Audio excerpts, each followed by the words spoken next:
Hi hello नमस्कार, तुमचं माझ्या चॅनलवरती स्वागत आहे. मी तुम्हाला सकाळच्या डब्यासाठी घेवड्याची भाजी सुक्की दाखवत आहे. घेवडा पाव किलो घेतला आहे. त्याला स्वच्छ छानपैकी निवडून घ्यायचा. हे बघा मी निवडला आहे तसा मस्तपैकी.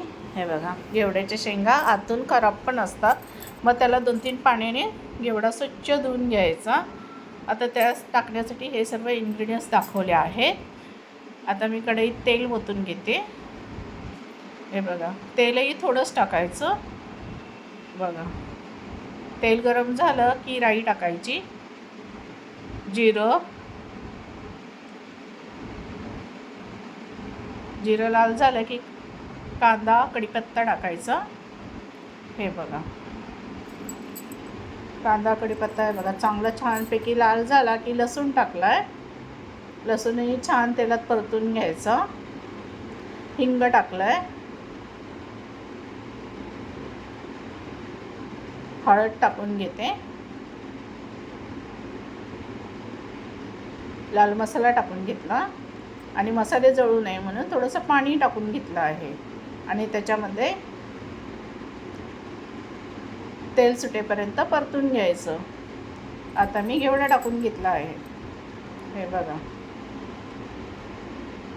घेवडाही छान त्या मसाल्यांमध्ये परतून घ्यायचा, मिक्स करून घ्यायचा. चवीनुसार मीठ टाकलं आहे आणि अर्धा वाटी पाणी टाकत आहे सुक्या भाजीसाठी, तेवढं पुरेसं आहे. आता भाजी शिजली. आता शेंगदाण्याचं कूट टाकून घेतलं आहे. बघा कोथिंबीर टाकली, मस्तपैकी छान मिक्स करून घ्यायची भाजी. बघा हे बघा किती तेल छान सुटलं आहे. मस्त सुक्की भाजी आपली तयार झाली आहे. मंडळी तुम्हाला कशी वाटली ते मला सांगा. बघा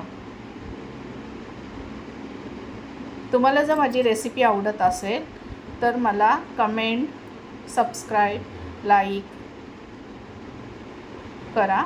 हे बघा मी आता जेवण वाढून घेतलं आहे. चपाती भाजी अशी टिफिन्सच्या डब्यासाठी तुम्ही भाजी चपाती देऊ शकता.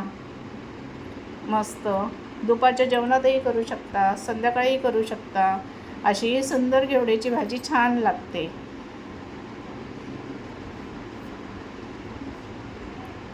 हे बघा खूप मस्त लागत होती घेवड्याची भाजी, टेस्टी. आणि जाता जाता तेवढं प्लीज सबस्क्राईब करा, लाईक करा.